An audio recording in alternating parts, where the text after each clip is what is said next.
Right, so thanks so much for coming on the show today then, Dionne. Can you just tell us a little bit about who you are and what you do? Okay, thank you for having me, Robin. Okay, so I'm Dionne Thomas. I am 36 years old. I'm a wife and a mum. I've got two little boys, 5 and 7 they are. And my business is Love and Lashes. So I have a salon in Croydon in South London with a team of girls that work with me here. I'm also a lash educator, so I run training courses. I'm actually just in the process of kind of taking that to the next step. So far it's been just me sort of, doing the training, but I'm just about to launch my academy. So I'm going to have a team of trainers that are going to work with me to kind of deliver the Love and Lashes training a little bit more further afield. And I've also got a product line. So I've got my own small lash line. And what else about me? Okay, so I also run an events business with my friend who's in the lash industry as well, Joanna Lee, called the Lash Angels. So we run events and competitions, and that sort of venture is not exclusive to, but we do try to sort of focus on supporting newer girls to the industry and perhaps sort of like giving them the support and the encouragement, because I think a lot of them find it a little bit overwhelming going to events and things like that. So we sort of try to sort of like introduce them into all of the good aspects of the lash industry that you perhaps only get to know about or only feel comfortable attending once you've done a little bit more networking and you know a few more people in the industry. So yeah, that's a little bit about me. Sounds good. Sounds busy. Yeah, very. So when did you start out in beauty then? Okay, so I am coming up to my 9th year. Yeah, I've been in the beauty industry 9 years. I did all of my training about this time 9 years ago. So I hadn't yet done my lash course this time 9 years ago, but I did all my other beauty courses. And yeah, I had a job, and then one day I just decided I wanted to work for myself and I wanted to do something for myself. So I trained in beauty while I was still at my full-time job, and then I literally left and have just been working for myself ever since. So that was all. I used to rent a room in a salon, in a gym at first, and I made that into my little salon. Then when I had my children, I took my business to home, and I was just running my business around the kids and stuff like that. And I've had the salon for about 2 years now. So yeah, we've been here, and that's obviously when I started my training and stuff like that. So yeah, I've been in the industry for a long time, but my business has really kind of taken a turn in a different direction, I'd say, the last 2.5 years with the with the salon and the training academy, and obviously having a team of staff and all of those things that come along with it. Yeah, well, that sounds good. So was the beauty industry where you always seen yourself, and what did you do before then? What was your full-time job before? So no, I think every girl at some point kind of considers it, don't they? Especially if you're kind of quite girly and quite into stuff like that. No, I was an executive assistant, so a PA basically, and I loved my job. I kind of thought that was my career, and then something happened, and my boss kind of was a bit of an asshole, to be honest, in a sort of a situation, and that just made me realize that I never wanted to, like, I was just like, I can't have a boss, I need to do something for myself. And my husband sat me down. He wasn't my husband at the time, he was my boyfriend. He sat me down with this little tiny thin book, and it was 75 businesses you can start on a shoestring.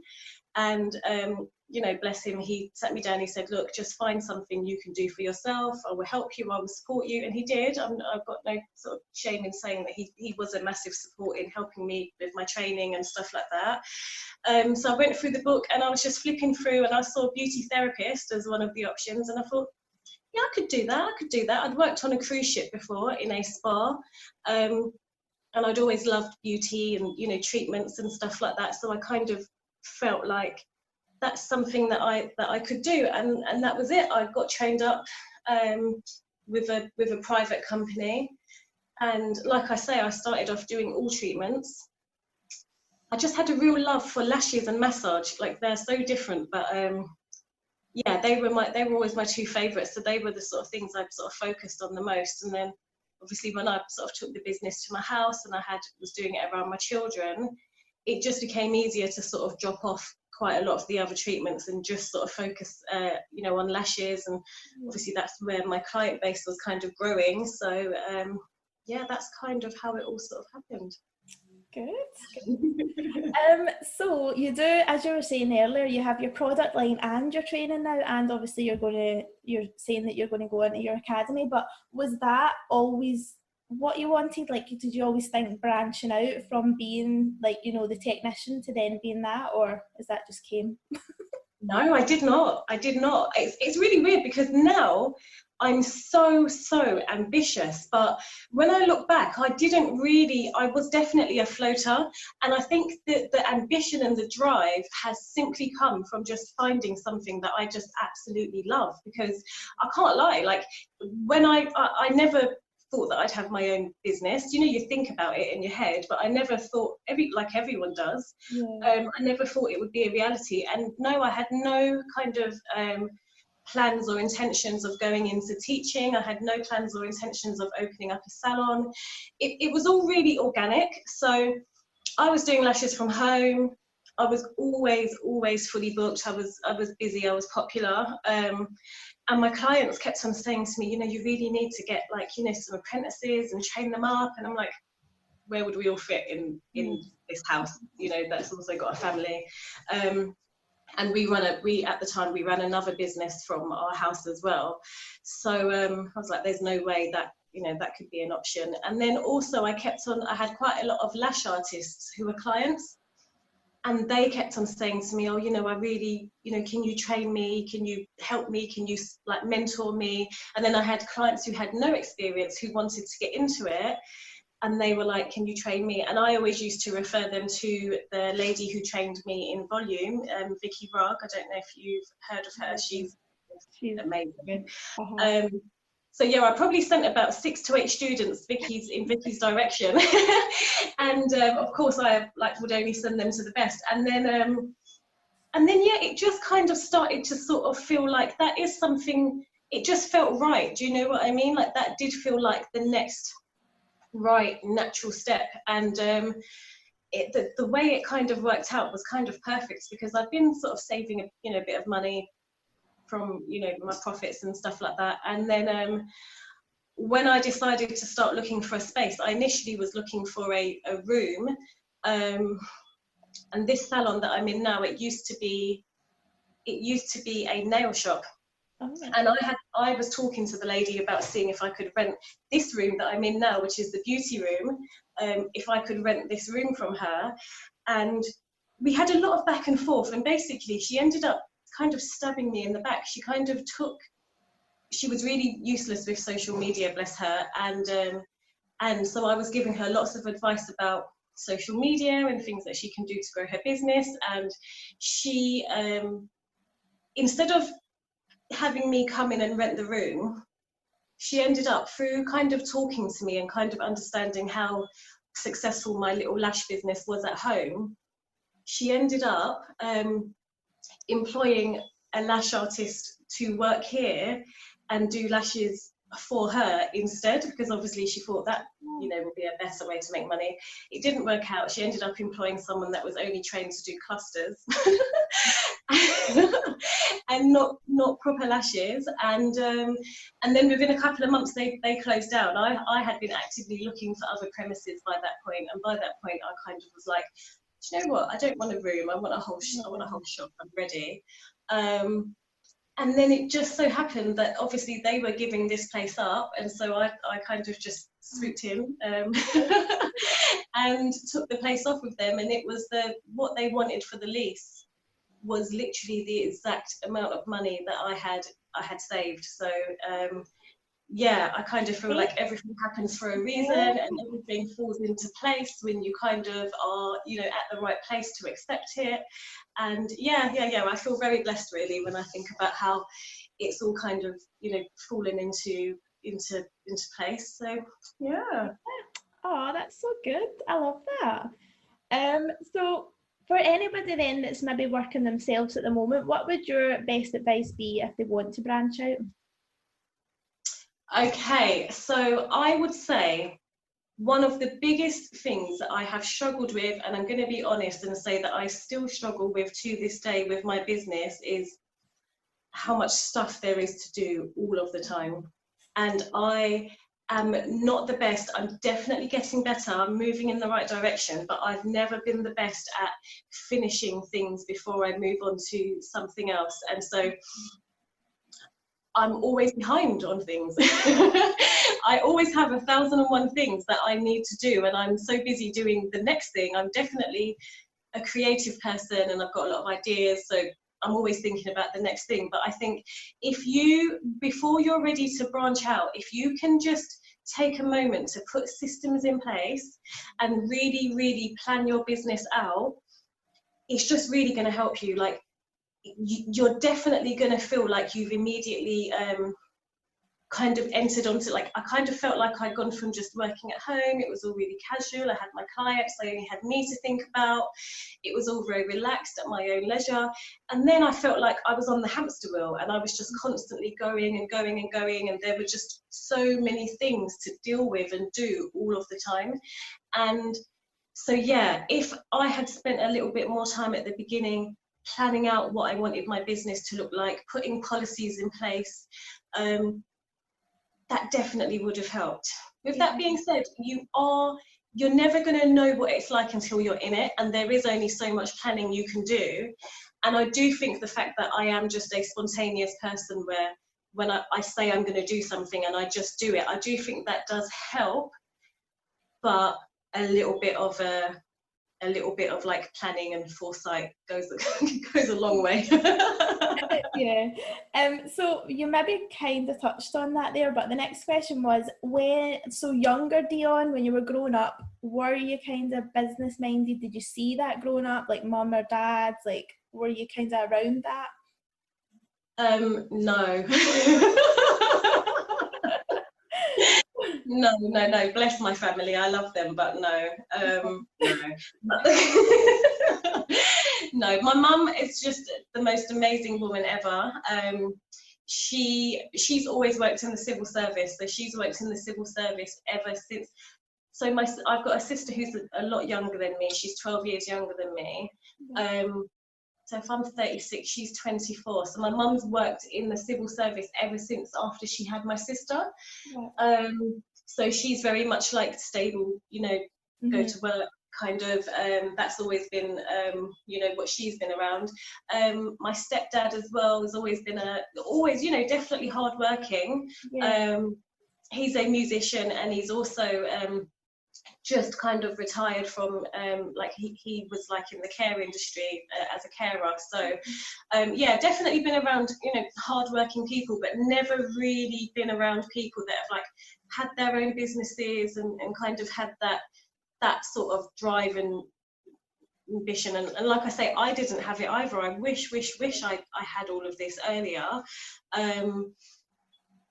But yeah, like I say, I think it literally was just born out of finding something that I loved, and then that's it. Like I want it all now, because I love it, and I can see, you know, the direction that this is and can take me. That's good. That's good.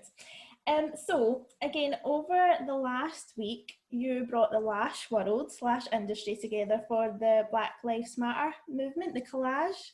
So I just wanted to touch on, like, and talk about how you feel about the industry and like the lack of diversity. Okay, so where do I start? Obviously, I'm a black girl. I'm a mixed race girl. My mum's black. My dad isn't here anymore, but he was white. So I'm definitely very, very, you know, mixed, and I can see things from both, you know, from both perspectives. I've always been somebody who has been aware of racism and the fact that, you know, it just is a fact that it's not as easy to get opportunities if, you know, you are, you know, black or mixed race, or even, you know, from other, you know, sort of cultures that aren't perhaps accepted as much in the same, you know, in the same way as others. But then I'm very much aware that being mixed race, yes, I've experienced racism. I've definitely experienced, you know, opportunities being closed, you know, people sort of saying no to things because of, and I can tell, you know, that that's why. But also being mixed race, I definitely have it better than black people. That's just that is how it is. Do you know what I mean? So I've always been aware of it. I've always been really, really good at kind of making sure that I create opportunities for myself. That's one thing that I've always kind of stood by. But yeah, I've always kind of been aware of the fact that we're not represented enough in the industry. I think that's one of the reasons why I try to sort of, you know, create opportunities for myself. But not everyone's as privileged or kind of gets the same doors opened for them because of, you know, their skin color, let's be real. So yeah, it's definitely something that I've talked about amongst my lash friends who are you know, black and mixed race as well. And obviously we had even had talks about, you know, should we perhaps be doing something, what can we do about this? These were the sort of talks we were having from way before all of this kind of happened. I'm really good friends with a girl called Demi, DW Lashed, and these are the things we, you know, we talk about quite often. And then when all of this Black Lives Matter thing kind of happened, again, when you know, obviously it's all sort of kicked off, and it's all definitely, you know, it's everywhere. No one even remembers it's coronavirus anymore because of, you know, what happened to George Floyd. So yeah, I think we just felt like we wanted to do something. We were seeing a lot of people kind of getting involved and supporting the movement, and as a black girl, that definitely made me feel good. It made me feel supported. It made me feel like, oh wow, this is amazing. Like people are sharing this important message, like we are being heard. People are saying that, you know, people are recognizing that equality isn't, you know, as there isn't as much equality as there should be in the industry. And so with that being said, while we were noticing so many of our lash friends and our lash sisters, as I like to call them, kind of getting involved in spreading this message, we also felt like it would be a good time to kind of, I don't know, just see what we could do to bring people together. And I suggested it to her because obviously, you know, a couple of weeks ago, everybody in the lash industry was doing those collages where they were holding up a piece of paper saying, we can't wait to lash you, stay home, stay safe. And I just thought I really want to do something like that for the lash industry. And so yeah, and then I thought, no, don't do it. I don't want to come across as, you know, aggressive and forceful. I don't want to come across as if I'm trying to force people to support this message. But then I thought, well, if you don't, you know, I'm not going to force anyone, that's it. But anyone who wants to be involved can be involved. And then I just decided to just quickly put it out there. I actually really messed up. I was just starting to get my Instagram feed looking really organized and neat. And I had something else I was supposed to post, but I was just on a little hype. And I thought, no, I need to do this now and I need to get it out there. So I messed up my grid. I should have just waited a minute. But at the moment, Black Lives mattered so much that had to be done. And so I put it out there and the response was just absolutely amazing. I kind of felt a bit worried, like I said, that people might have felt like I was trying to be a bit forceful, but people were thanking me. People from all, you know, black, white, everyone was thanking me and saying, do you know what, I've been thinking about, I know I need to do something. I know I need to be playing my part. I don't know how, I don't know what to do. And so everybody, you know, that was involved obviously was happy to be involved, and it was just a really nice thing to just see all of these pictures coming into my inbox of people kind of, you know, wanting to support this message. The amount of things I've seen about, you know, people saying, I'm taking the time to educate myself on this, you know, I'm taking the time to understand that this is a real thing and these are real experiences. Discrimination is real. And, you know, I feel like, I don't want to say that I did force anybody to look at their actions, but I feel like I do feel like there are some people who kind of having this message forced upon them. Of course, if you're not part of it, if you don't understand it, if you're not willing to accept it, that's, you probably, you know, no one can force you to. But if, I feel like by asking people to kind of, by being a part of asking people to consider this message, it's encouraged people to do their own research. It's encouraged people to kind of just open their eyes a little bit more to the fact that, you know, white privilege is a situation, it is a thing. There is discrimination that happens. And, you know, if you look at the lash industry, there is no way that you can deny that, you know, Black people and other cultures are really seriously underrepresented. And I think that's crazy because there's so many of us. There are so many, you know, people. It's not just white English people that do lashes. You know, we've got, the industry is so diverse, and that's not represented with the big brands, with their ambassadors and their trainers. It's not represented at events. I love an event. I go to lots of events. Obviously, I have my own events company. It's not represented in the speakers. It's not represented in judges of lash competitions. These are all the things that we are now thinking about. And like I say, as Black girls, we've been talking about these things and we've been saying, you know, what can we do? But obviously it's difficult because you don't then want to be kind of you don't want to try so much to include people that you then end up excluding people. So it's definitely been a difficult conversation, but one that I definitely have been having with my, you know, with my lash friends.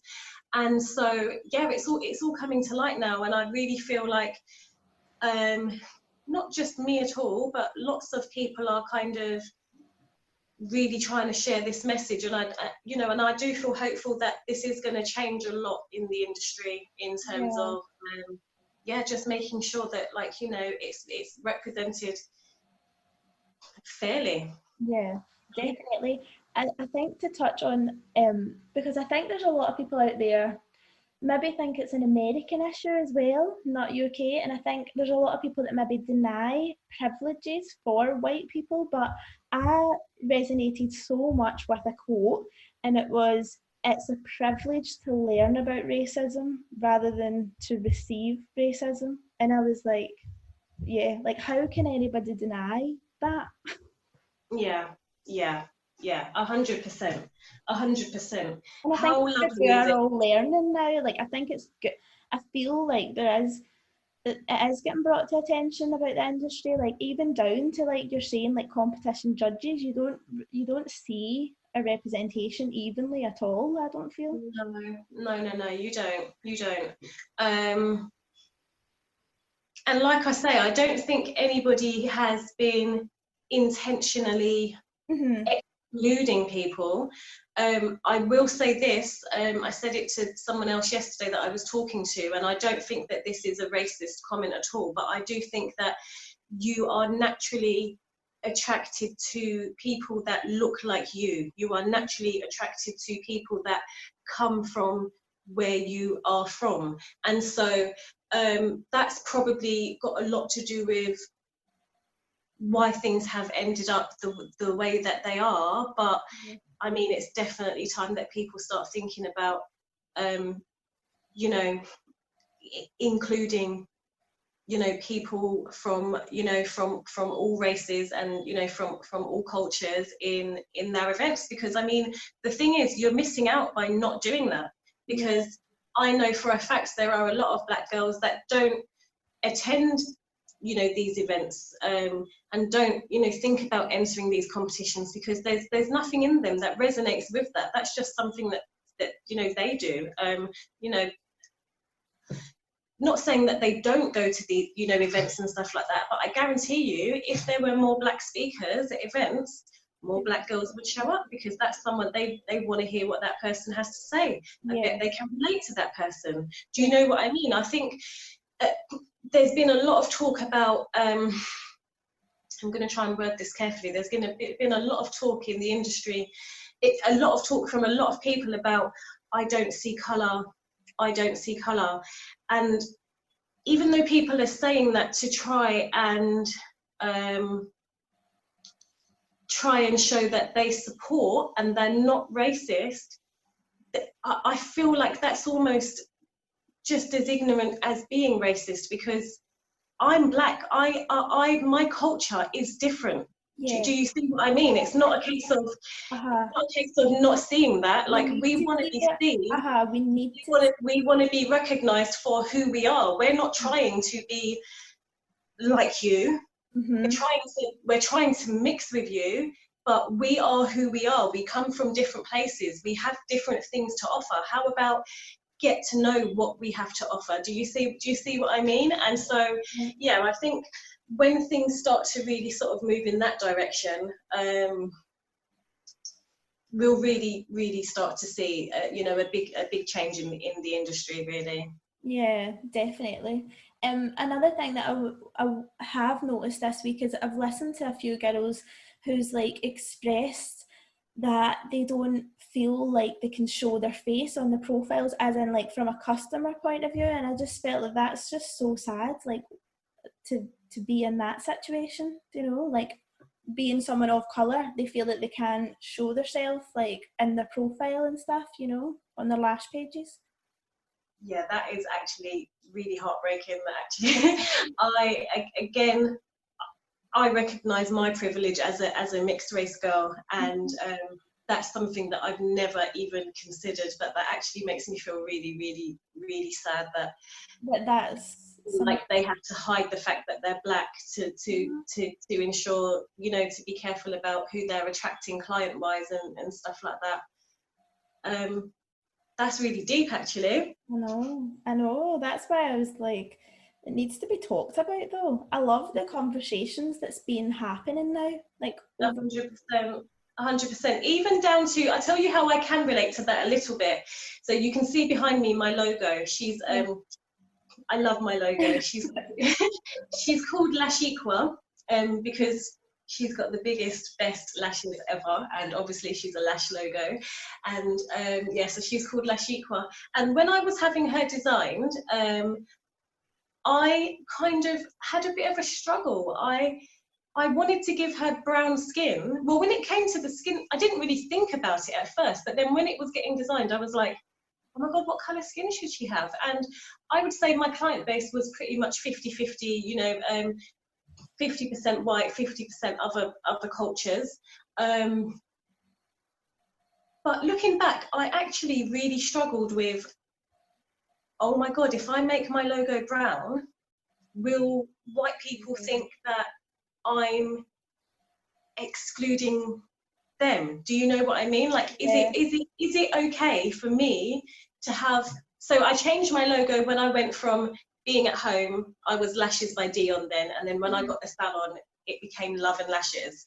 So I was like, will people think that, you know, this is a place that only brown girls can come and get their lashes done? And, you know, looking back, I laugh, and I actually can't believe that was a real struggle for me. But it's like, I'm a brown girl. Why would I ever consider putting, you know, she's one girl. It's not a logo of, you know, 4 or 5 different. I can't represent everybody through one person.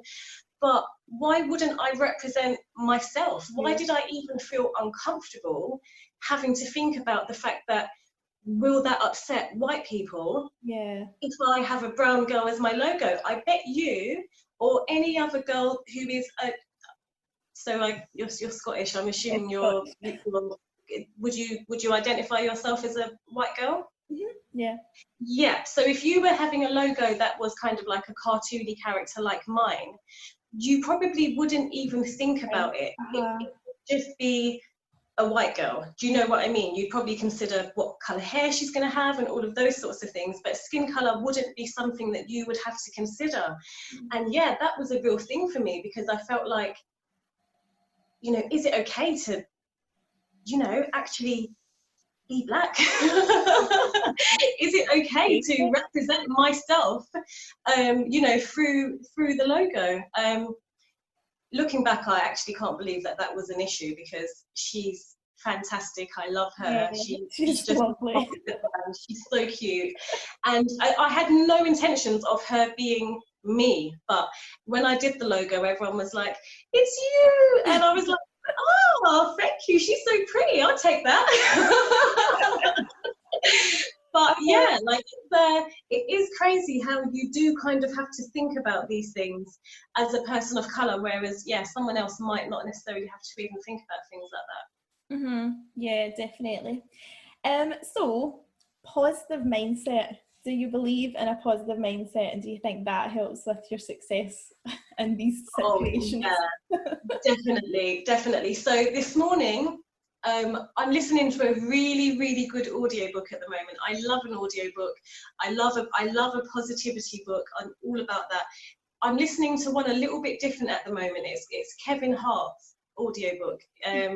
I think it's called The Decision. He's a comedian. And it is literally the best book I've ever listened to. I never read, because I just like to listen while I'm doing, you know, getting on with life and stuff. And yeah, he was talking this morning again about being positive, and I wrote my little to-do list this morning. And it was just like, oh, I'm going to do this, I'm going to do that, I'm going to do this. And then as I was listening to his book, he got to a point in the book where he was just talking about, you know, visualizing the type of day you want to have, visualizing the successes that you want to get out of the day. And I'd already written my to-do list, but I hadn't visualized it. And then I took a minute while I was braiding my hair this morning. I took a minute while I was braiding my hair, and I just literally planned out what my day was going to look like. And as you can see, I'm smiling, like I'm talking and I'm smiling, because I've set myself up today to have a fantastic day. I've got a lot to achieve today, and you best believe I've seen that happening. I've visualized it. I've planned that out, and yeah, I can't wait till the end of the day, because I know that it's gonna be a long day. I've got a lot to do, but I can see what is going to happen today, and I feel so good about that. Yeah, I think I'm quite known for my positivity. I'm known for my realness as well, but I think I am quite known for my positivity. Like, I believe that you have to fight for your happiness. It doesn't mean that life just gives you, you know, life isn't a bed of roses, but you know, one of my mottos is, yeah, you can cry. I cry a lot. I'm very emotional. But wipe your tears while you are getting on with your shit. That is one of the things that I live by. Like, yeah, I'm not going to deny that at the moment, in this moment, what is happening isn't fantastic. Sometimes life happens. You can't be that positive person that denies that real life is happening all around you. But don't let that beat you down. Like, pick yourself up and go again, and, you know, keep on fighting for your happiness. Keep on fighting for your success. Like, don't allow like the bad, what's that saying? Don't allow the bad days to make you think you have a bad life. Yeah, I love a bit of positivity. I love it. So where do you see yourself and the industry in 10 years? What do you think's happening right now? Okay, so I see a lot more. See, how weird is this? Even me as a black girl, I still don't know if it's okay to say woman of color. It's a thing. There's a lot. I don't know if that's a thing that. I know I don't like it when people say coloured. Is it okay to say women of colour? I think it is. I'm going to say women of colour. I see a lot more women of colour rising up within the industry. I know myself, I have consciously always employed girls of colour. Not exclusively. I've had quite a, you know, when your business is new, you do have a turnover of staff. It takes a while to figure out, you know, who's good for your business. I've had, you know, quite a turnover of staff over the last 2 and a bit years. And I've definitely had white girls and, you know, Spanish girls and all sorts, but I have consciously made an effort to employ girls of colour, because I feel like sometimes people don't give them the opportunities because they don't understand them and they don't relate to them. So I've always been that person that has been willing to, you know, take you in and show you the way and stuff like that. And so I'll continue that within my salon. As I'm now kind of branching out and taking my business to the next steps, I've got, you know, trainers that I'm recruiting, and I've got a team of brand ambassadors. I'm definitely going to also be playing my part in making sure that I'm a part of bringing up, like, I want to be that person that helps create opportunities for all, for firstly for women.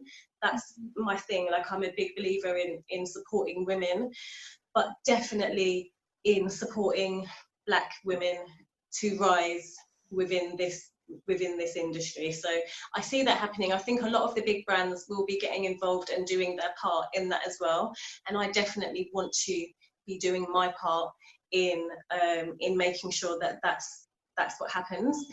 In terms of the industry in some other kind of directions, I think that the industry is definitely changing.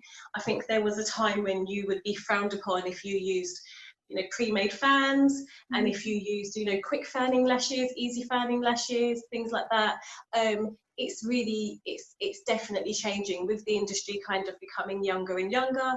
You know, younger girls are starting. With the way, you know, media is, everybody wants big lashes, everybody wants quick lashes, and so I think these things that were once frowned upon are now becoming really, definitely so much more accepted and, you know, welcomed in to the industry. So that's definitely a way that I kind of see the industry changing. And as for me, well, dude, I just want to get to the stage where, like, I'm a long way away, but you've got to have a plan, right? Yeah. I want to get to the stage where I basically run my business from somewhere hot and sunny. That's what I'm working towards. I want to get out. I want to get out of here. I want to go and move to somewhere hot and sunny with my family. I want to focus on. It's really weird because I'm very much like a career person. I'm very driven. I don't necessarily think that's a good way to be, and I definitely don't want to enforce that onto my children. I want my children to live a life that is, you know, free. I want my children to live a life where they have options, where they have choices. I don't think that your goals in life should be, you know, get a good job, get married, get a mortgage, have a baby. Like, to me, that's ridiculous that that's what we all are out here striving for. Like, where's the living life in all of that? Do you know what I mean? I feel like we work so much to have our, you know, 1 or 2 week holidays in the sun. I'm trying to live in the sun.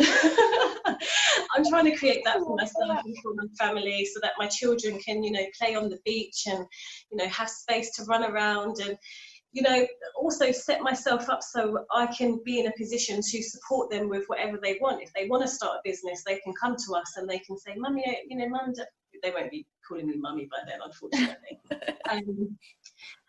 But yeah, so that they can say, Mum, Dad, this is what I want to do, and we can say, okay, show us a business plan, we'll support you, we'll fund you with that. Or equally, if they want to, you know, if my child wants to, you know, work in an elephant sanctuary and, you know, spend their days, you know, helping animals and being surrounded by nature, or, you know, going on a you know, go traveling and just work on discovering themselves, like they're the important things in life, if you ask me. And so while I'm trying to work on that for myself, I'm definitely trying to work on being in a position to support my children with more life living than I've so far experienced. Do you know what I mean? So yeah. That's the goal. Nice. So two last questions, sorry, to end on. What's your best or most worthwhile investment you've made?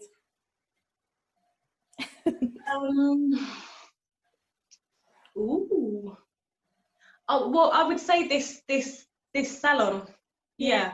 Yeah. I would say the salon. I don't own the building, but I own the lease. I bought the lease. But yeah, this for me was when it all changed, and you know, really, really blessed.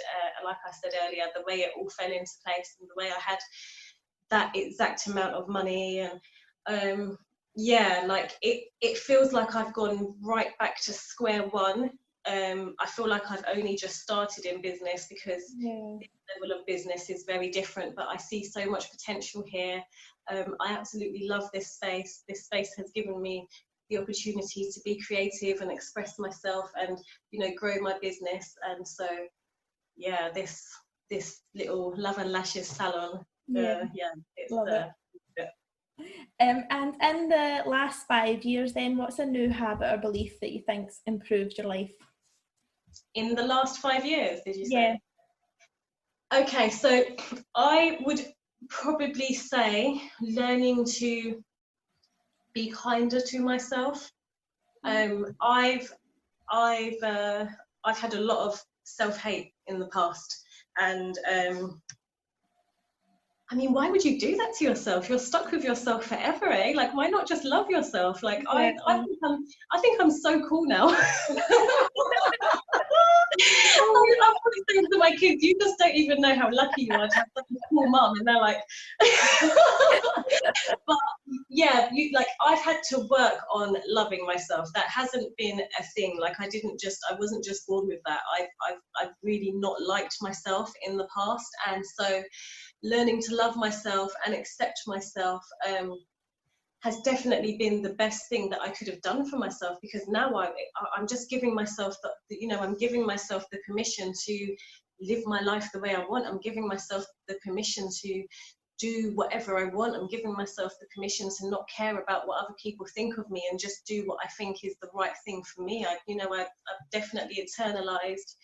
I think I've done a lot of soul work. My husband's amazing. He's definitely really, really helped me with a lot of that. And so yeah, learning to love myself. It sounds cheesy, but you have to love yourself. You're with yourself all the time.